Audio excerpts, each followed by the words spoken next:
Hello friends, स्वागत है आपका आपके अपने YouTube चैनल पर। आज हम पढ़ेंगे रिएक्शन इंटरमीडिएट का part second, lecture 2। Last part में मैंने आपको कार्बोकेटाइन के बारे में पढ़ाया था और आज हम पढ़ेंगे कार्ब ऋणायन यानी कि कार्बेनियन के बारे में। ठीक है, this topic is very helpful for the class 11th ACF की केमिस्ट्री के एग्जाम के लिए। नीट जेई में 100% कंपटीशन एग्जाम में इसमें से सवाल पूछा जाता है। उसके अलावा फर्स्ट ग्रेड लेवल पे, सेकंड ग्रेड लेवल पे, लैब असिस्टेंट के लेवल पे, हर लेवल पे इस टॉपिक में से सवाल आपको एग्जाम में मिलते हैं, है ना। रिएक्शन इंटरमीडिएट और मोस्टली कार्बोकेटाइन, कार्बेनायन या फ्री रेडिकल मुक्त मूलक में से सवाल पूछा जाता है। आज अपन पढ़ते हैं सेकंड पार्ट, कार्ब ऋणायन क्या होते हैं। तो सिंपल से देखिए, कार्ब ऋणायन का मतलब क्या है। एक ऐसा कार्बन ना, एक ऐसा कार्बन जिसके ऊपर माइनस चार्ज हो, जिसके ऊपर क्या हो, माइनस चार्ज हो, नेगेटिवली चार्ज कार्बन। ये नेगेटिवली चार्ज कार्बन है।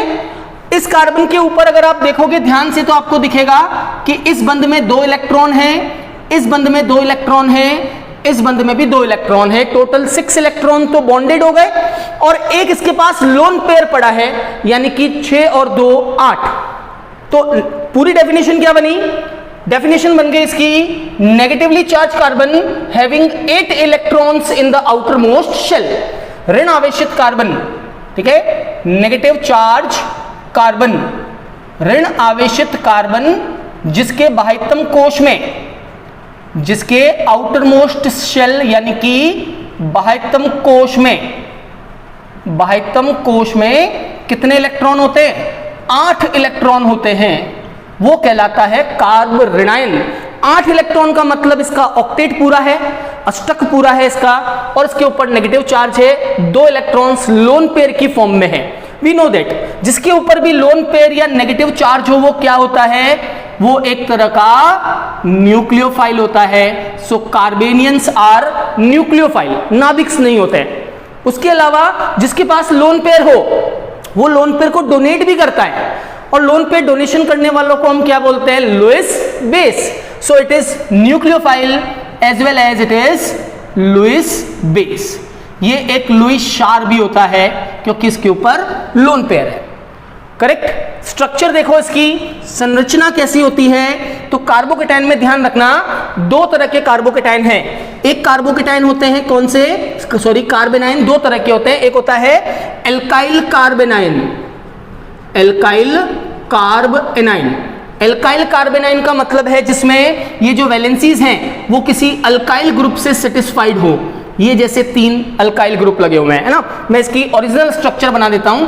अल्काइल में 3 जो वैलेंसीज होगी वो 3 वैलेंसीज कुछ इस तरह से लगी हुई रहती है, और एक इसके ऊपर p ऑर्बिटल में लोन पेयर होता है और नेगेटिव चार्ज होता है।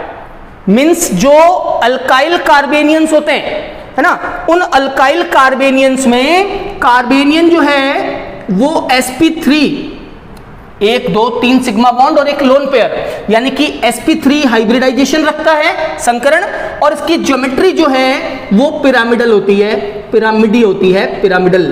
सो sp3 and pyramidal in alkyl carbanion, कार्ब ऋणायन अल्काइल वाले। लेकिन अगर अल्काइल वाले कार्ब ऋणायन नहीं है, उसकी जगह बेंजाइल या एलाइल कार्बेनियन है, तो बेंजाइल और एलाइल में देखिए क्या होगा, benzyl and allyl carbanion, benzyl allyl carbanion. अगर बेंजाइल या एलाइल कार्बेनियन है ना, तो बेंजाइल क्या होता है? बेंजाइल होता है बेंजीन के ऊपर CH2, है ना, बेंजीन पे CH2 और माइनस चार्ज और 2 इलेक्ट्रॉन, बेंजाइल। और एलाइल भी रेजोनेंस वाला होता है, CH2 double bond CH, single bond CH2, lone pair and negative charge, है ना। ये है बेंजाइल, ये है एलाइल। बेंजाइल और एलाइल में जरूर ध्यान रखना कि ये जो लोन पेयर है ये रेजोनेंस में पार्टिसिपेट कर लेता है, इस तरह से देखो, है ना। बेंजाइल में भी ऐसा ही होता है, लोन पेयर में रेजोनेंस हो जाता है क्योंकि माइनस चार्ज और डबल बॉन्ड ऑल्टरनेट है। जब माइनस और डबल बॉन्ड एकांतर होते हैं तो वहां अनुनाद हो जाता है, रेजोनेंस हो जाता है, और इस अनुनाद की वजह से इस लोन पेयर को हम हाइब्रिडाइजेशन में नहीं गिनते हैं, यानी ये लोन पेयर हाइब्रिडाइजेशन में नहीं आएगा। फिर ये मैं आपको हाइब्रिडाइजेशन संकरण पढ़ा चुका हूं, आप जरूर देखिएगा, आपको एग्जाम में जरूर क्वेश्चन मिलेगा उसमें से। ठीक है, आई बटन को क्लिक कीजिए आप ऊपर, आपको हाइब्रिडाइजेशन संकरण की पूरी जो है प्ले लिस्ट आपको मिल जाएगी। देखिए आगे, जैसे ये लोन पेयर रेजोनेंस करेगा, ये अब हाइब्रिडाइजेशन का पार्ट नहीं है। इसका मतलब जो बेंजाइल और एलाइल कार्बेनियंस हैं उसमें कार्बन जो है वो sp2 हाइब्रिडाइजेशन में होता है। एक लोन पेयर नहीं रहा अब इसके ऊपर, इस पे था, इस पे नहीं रहा, तो sp2 हो गया। और जो ज्योमेट्री होती है sp2 की वो होती है ट्राइगोनल प्लेनर, तो ये ट्राइगोनल प्लेनर होता है, ट्राइगोनल प्लेनर। तो हाइब्रिडाइजेशन की वजह से ट्राइगोनल प्लेनर हो जाएगा, लोन पेयर के रेजोनेंस की वजह से बेंजाइल और एलाइल ट्राइगोनल प्लेनर होते हैं, लेकिन एल्काइल कार्बेनियन पिरामिड शेप में होते हैं, बिकॉज इन पे लोन पेयर होता है। क्लियर, स्ट्रक्चर समझ में आई आपको? अब आप देखो ये बनते कैसे हैं, कार्बेनियन कौन सी रिएक्शन में बनते हैं। सो फॉर्मेशन में बता रहा हूं आपको, इसका फॉर्मेशन में डायरेक्ट सवाल आएगा आपके एग्जाम में, इनमें से कौन सी रिएक्शन में कार्बेनियन का फॉर्मेशन होगा, कार्ब ऋणायन बनेगा। तो फॉर्मेशन में आप सबसे पहले ध्यान रखिएगा, कभी भी, ठीक है, कभी भी कार्बेनियन का फॉर्मेशन कब होता है, जब किसी कार्बन से डायरेक्टली कौन अटैच्ड हो, मेटल अटैच्ड हो। ठीक है, जब किसी कार्बन पर डायरेक्टली कोई मेटल जुड़ा हुआ हो, मेटल अटैच्ड हो, तो जब भी मेटल का बॉन्ड और कार्बन का बॉन्ड ब्रेक होगा, कार्बन के ऊपर माइनस आएगा और मेटल बिकॉज इलेक्ट्रोपॉजिटिव होते हैं, है ना, विद्युत धनी होते हैं इलेक्ट्रोपॉजिटिव, तो मेटल के ऊपर पॉजिटिव चार्ज आता है। तो पहली कंडीशन हो गई, मेटल जहां पर अटैच्ड हो वहां पे कार्ब ऋणायन बनता है। दूसरा, organometallic compounds, organometallic compounds, organometallic जो यौगिक होते हैं, कार्ब धात्विक यौगिक, जैसे कि ग्रिग्नार्ड अभिक्रमक, Grignard reagent, alkyl lithium, tetraethyl lead, है ना, Gilman's reagent, dialkyl cuprous lithium, तो ये सारे जो ऑर्गेनोमेटेलिक कंपाउंड्स होते हैं कार्ब धात्विक यौगिक, है ना, जैसे कि RMgX ग्रिग्नार्ड रिएजेंट हुआ, जैसे गिलमेंस रिएजेंट हुआ R2CuLi गिलमेंस रिएजेंट, या RLi हुआ अल्काइल लिथियम या अल्काइल सोडियम, ये जितने भी ऑर्गेनोमेटेलिक है जिसमें मेटल डायरेक्ट कार्बन से अटैच्ड है, तो जब भी वो बॉन्ड ब्रेक होगा इस कार्बन के ऊपर हमेशा नेगेटिव चार्ज आएगा और मेटल पे हमेशा पॉजिटिव चार्ज आएगा। तो organometallic compounds like Grignard reagent कौन सा रिएक्टिव इंटरमीडिएट बनाता है, ग्रिग्नार्ड रिएजेंट कार्बेनियन, कार्ब ऋणायन बनाता है। ठीक है, तीसरा कार्बेनियन का एक बहुत ही इंपॉर्टेंट रिएक्शन है जिस पर से एग्जाम में सवाल पूछते हैं, मैं उसको स्टेबिलिटी समझाने के बाद उसको मैं बताऊंगा, अभी सिर्फ मैं उसका नाम लिख रहा हूं, और वो है डीकार्बोक्सिलेशन ऑफ कार्बोक्सिलिक एसिड, यानी कि कार्बोक्सिलिक अम्लों का, कार्बोक्सिलिक अम्ल का, एसिड का विकार्बोक्सिलीकरण, विकार्बोक्सिलीकरण, डीकार्बोक्सिलेशन ऑफ कार्बोक्सिलिक एसिड, जिसमें एल्केन बनती है। कार्बोक्सिलिक एसिड का डीकार्बोक्सिलेशन होने से एल्केन बनती है, और वहां पर भी रिएक्शन इंटरमीडिएट कौन होगा, कार्बेनियन होगा। और बहुत ही इंपॉर्टेंट है, यहां पर क्वेश्चन पूछा जाता है रेट ऑफ डीकार्बोक्सिलेशन पे, है ना, नीट और जेई लेवल पे तो बहुत बार पूछा हुआ सवाल है, डीकार्बोक्सिलेशन किसका फास्ट होगा या किसका स्लो होगा, या किसका पहले होगा या किसका बाद में होगा। अभी हम उसको डिस्कस करेंगे, पहले मैं आपको इनका रिएक्टिविटी ऑर्डर बताऊं फॉर्मेशन के बाद, कि ये कौन सा कार्बोकेटाइन या कार्बेनाइन जो है कौन सा ज्यादा स्टेबल है और कौन सा कम स्टेबल है। दैट मींस इनका स्टेबिलिटी ऑर्डर, स्टेबिलिटी ऑर्डर, क्या, स्टेबिलिटी ऑर्डर यानी कि स्थायित्व का क्रम। तो जैसे मैंने आपको कार्बोकेटाइन में शॉर्टकट तरीका बताया था, वैसे ही मैं आपको कार्ब ऋणायन में भी शॉर्टकट तरीका बताऊंगा कि आप स्टेबिलिटी कैसे चेक करेंगे। तो सबसे पहले स्टेबिलिटी में सबसे ज्यादा स्टेबल कौन सा होगा, जैसे कार्बोकेटाइन में था वैसे ही कार्बेनाइन में होगा, एरोमेटिक सबसे ज्यादा स्टेबल होंगे। उसके बाद में हम देखेंगे रेजोनेंस को, अनुनाद को, रेजोनेंस यानी कि अनुनाद। रेजोनेंस के बाद, अनुनाद के बाद हम देखते हैं इनडायरेक्ट हाइपर कॉन्जुगेशन, इनडायरेक्ट अप्रत्यक्ष हाइपर कॉन्जुगेशन, हाइपर कॉन्जुगेशन यानी कि अतिसंयुग्मन। अब सर ये इनडायरेक्ट हाइपर कॉन्जुगेशन क्या है, तो गांठ बांध लो एक, कि कार्ब ऋणायन में यानी कार्बेनियन में कभी भी हाइपर कॉन्जुगेशन नहीं होता है। ये ऑलरेडी नेगेटिव चार्ज वाले हैं, तो अगर इनके पास अल्फा हाइड्रोजन हो तब भी इनमें हाइपर कॉन्जुगेशन नहीं होता है। यहां एक अलग तरह का हाइपर कॉन्जुगेशन होता है जिसे हम बोलते हैं इनडायरेक्ट हाइपर कॉन्जुगेशन। डायरेक्टली नहीं होता, किसी अदर वे से हाइपर कॉन्जुगेशन होता है। एग्जाम्पल में मैं इसको एक्सप्लेन करूंगा।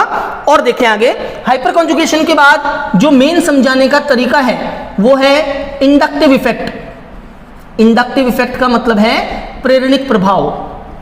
प्रेरणिक प्रभाव, प्रेरणिक प्रभाव इंडक्टिव के बाद हम किसको देखेंगे?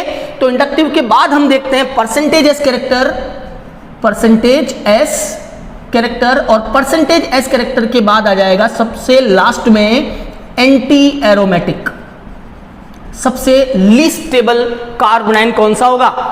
एंटी एरोमेटिक सबसे कम स्टेबल होगा, एरोमेटिक सबसे ज्यादा होगा, उसके बाद resonance, indirect hyperconjugation, inductive, s character और एंटी एरोमेटिक।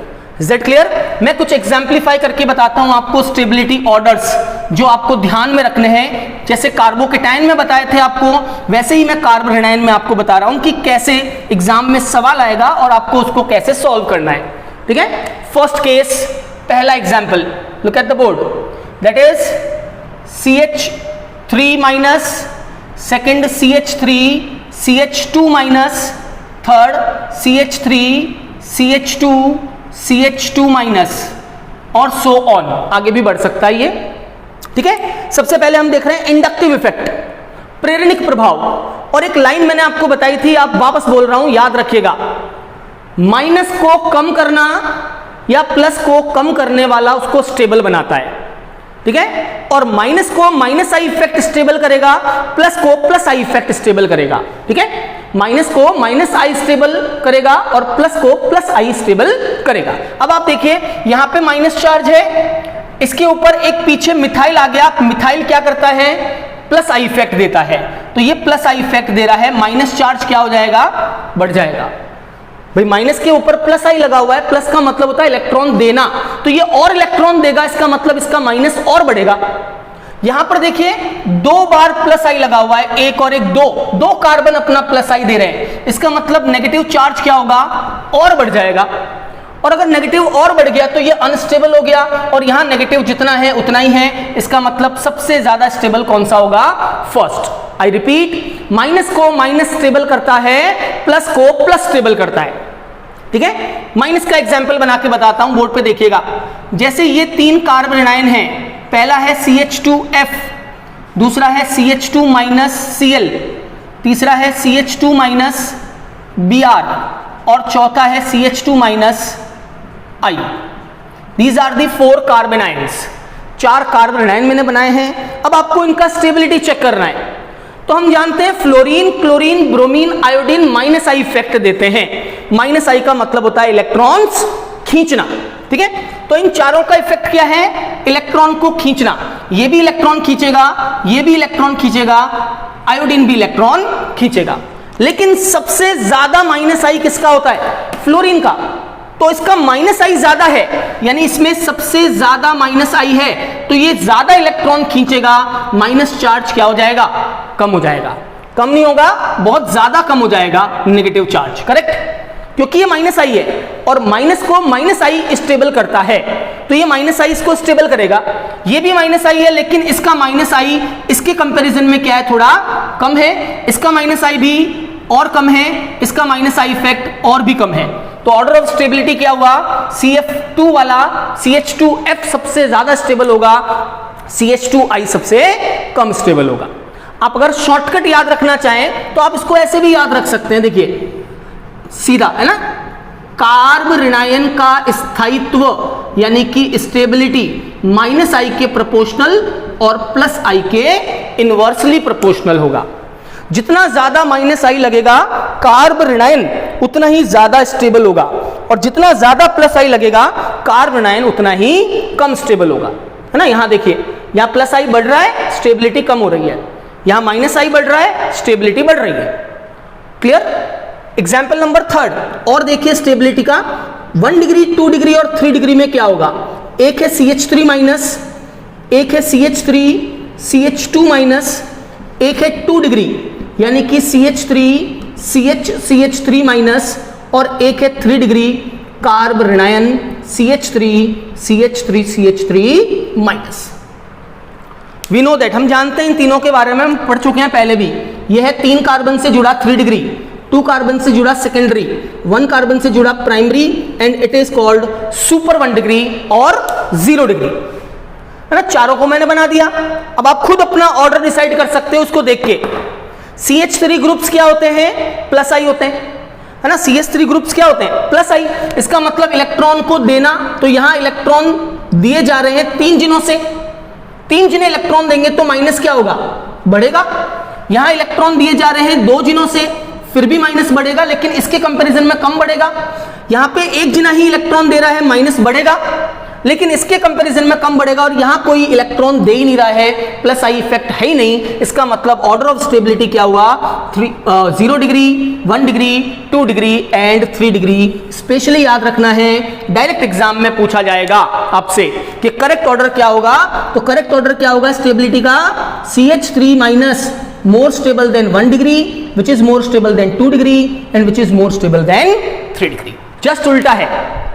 आप देखिए, ये जस्ट उल्टा है कार्बोकेटाइन का।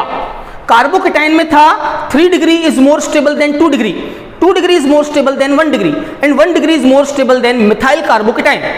कार्ब एनायन में उल्टा है, यहां methyl carb anion is more stable then 1 degree, which is more stable than 2 degree and which is more stable than 3 degree because of plus I effect। बात समझ में आई? तो ये मैंने इंडक्टिव इफेक्ट से समझाया आपको कि कार्ब ऋणायन का स्थायित्व, स्टेबिलिटी हम कैसे चेक करते हैं।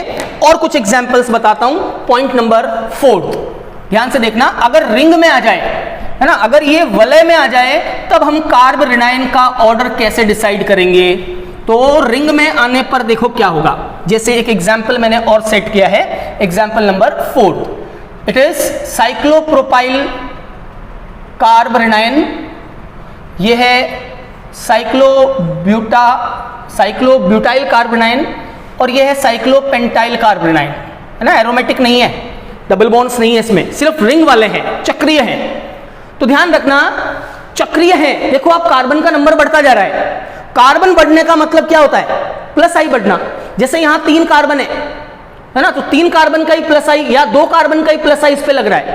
यहां 3 कार्बन है, इसका भी प्लस आई लग रहा है, इसका भी लग रहा है और इसका भी लग रहा है। यहां 2 ही कार्बन है जो प्लस आई दे रहे हैं, और यहां पे देखो 1 कार्बन और बढ़ गया, 4 कार्बन है जो क्या कर रहे हैं? प्लस आई इफेक्ट दे रहे हैं।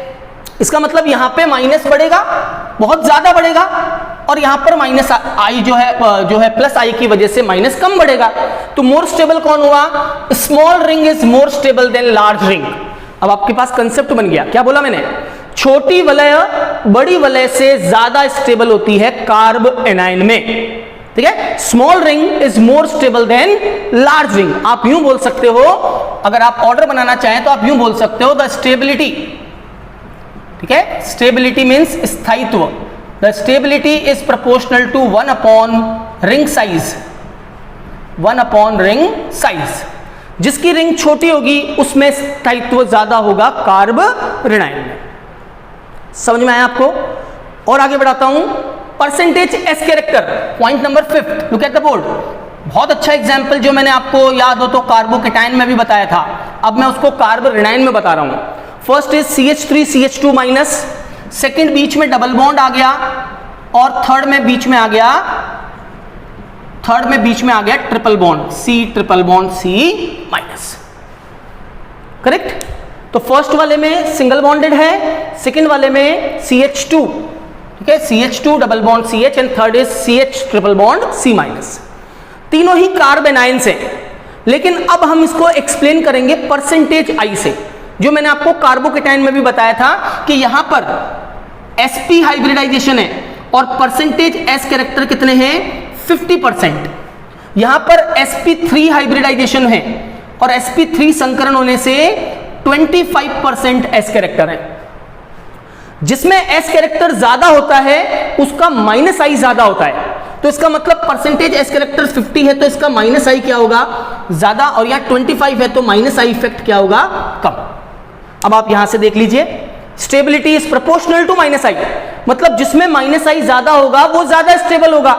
माइनस आई का मतलब ये वाला इलेक्ट्रॉन ज्यादा खींचेगा, तो माइनस चार्ज में क्या होगी, कमी आएगी। और अगर माइनस चार्ज कम होता है तो स्थायित्व बढ़ता है। करेक्ट। ये वाला भी देखो क्या कर रहा है ना, ये भी इलेक्ट्रॉन खींच रहा है, माइनस चार्ज को कम कर रहा है, लेकिन इसके कंपैरिजन में इसमें माइनस चार्ज में कमी थोड़ी कम आएगी। तो ऑर्डर ऑफ स्टेबिलिटी क्या हुआ, triple bonded is more stable then double bonded and double bonded is more stable then single bonded. Correct. ये था आपका कार्ब रेनाइन और उसके स्थायित्व का एक और क्रम। वन मोर एरोमेटिसिटी के बारे में बताता हूं, बोर्ड पे देखिए, पॉइंट नंबर 6। ठीक है, इस बार मैंने 2 कार्ब रेनाइन लिए और आपको पूछ लिया कि करेक्ट ऑर्डर क्या होगा। First is minus and second is cyclopentadienyl anion. Lone pair बनाने की जरूरत नहीं होती है, माइनस लिख दिया इसका मतलब वहां लोन पेयर आ गया। ठीक है, पहला वाला है माइनस 1 पाई बॉन्ड और दूसरे में 2 पाई बॉन्ड और माइनस है। अब आप देखिए, ये आपको याद होगा, एरोमेटिसिटी में पढ़ा चुका हूं, है ना। अगर माइनस चार्ज और रिंग में 3 मेंबर्ड रिंग में नेगेटिव चार्ज और डबल बॉन्ड हो तो वो एंटी एरोमेटिक होता है। It is 4 pi system, antiaromatic है, and it is 6 pi system, so ये एरोमेटिक है। अगर यहां प्लस होगा तो उल्टा हो जाएगा, ये एरोमेटिक और ये एंटी एरोमेटिक। अगर माइनस है तो ये एंटी एरोमेटिक है और वो एरोमेटिक है, तो ज्यादा स्टेबिलिटी किसकी होगी, aromatic is more stable then anti aromatic, तो ये ज्यादा स्टेबल होगा इस एंटी एरोमेटिक वाले से। यानी कि cyclopentadienyl anion is more stable than cyclopropenyl anion. Clear. ये था, आपको मैंने 6 पॉइंट्स बता दिए कि इनका स्टेबिलिटी हम कैसे चेक करते हैं कार्ब एनाइंस में। उसके अलावा बाकी जो है वो है रेजोनेंस वाला हमेशा ज्यादा स्टेबल होता है, किससे, 1 डिग्री से, 2 डिग्री से, 3 डिग्री से, है ना। जिसमें अनुनाद होगा उसकी स्टेबिलिटी ऑलरेडी ज्यादा ही होती है अनुनाद वाले की। और आगे देखते हैं, एक मैं आपको क्रम बताता हूं कार्ब एनाइन में, वो है ये क्वेश्चन बताता हूं, फिर मैं उसको एक्सप्लेन करके बताता हूं। देखिए बोर्ड पे, एग्जाम में इस तरह से आपको सवाल पूछा जाएगा और बहुत ज्यादा एग्जाम में इस सवाल को पूछा गया है। क्वेश्चन कुछ इस तरह से आता है कार्ब एनाइन में, देखना, निम्न में से किसका विकार्बोक्सिलीकरण, किसका विकार्बोक्सिलीकरण मींस डीकार्बोक्सिलेशन, किसका डीकार्बोक्सिलेशन फास्ट होगा या सबसे इजीली होगा, which of them is easily decarboxylate, किसका विकार्बोक्सिलीकरण आसानी से होगा। और आपको 4 ऑप्शंस दे दिए। पहला ऑप्शन मान लीजिए आपको ये दे दिया CH3 CH2 COONA, ठीक है। सेकेंड ऑप्शन है CH3 की जगह CH2 double bond CH single bond COONA। Third option है CH triple bond C single bond COONA। और फोर्थ ऑप्शन है equal for all, equal for all. सबका डीकार्बोक्सिलेशन जो है वो इक्वल रेट से होगा। क्लियर। स्टार्ट करते ही मैंने क्या बताया, फॉर्मेशन, निर्माण। कहां निर्माण होता है, decarboxylation of carboxylic acid. Carboxylic अम्लों के विकार्बोक्सिलीकरण पर, डीकार्बोक्सिलेशन यानी विकार्बोक्सिलीकरण पर किसका फॉर्मेशन होता है, कार्ब रेनाइन बनता है। कैसे बनता है मैं बोर्ड पे आपको पहले बताता हूं, देखिएगा ध्यान से। ये है आपका कोई carboxylic acid RC double bond OONA, ठीक है। It is the sodium salt of carboxylic acid. ये कार्बोक्सिलिक अम्ल का सोडियम लवण है जो सोडा लाइम की प्रेजेंस में, soda lime means NaOH and CaO, soda lime कहते हैं इसको। सोडा लाइम के साथ जब इसको हीट करते हैं तो ये पूरा पोर्शन इसमें से निकल जाता है, COONA निकल जाता है और एल्केन्स बनती है। Alkanes means RH।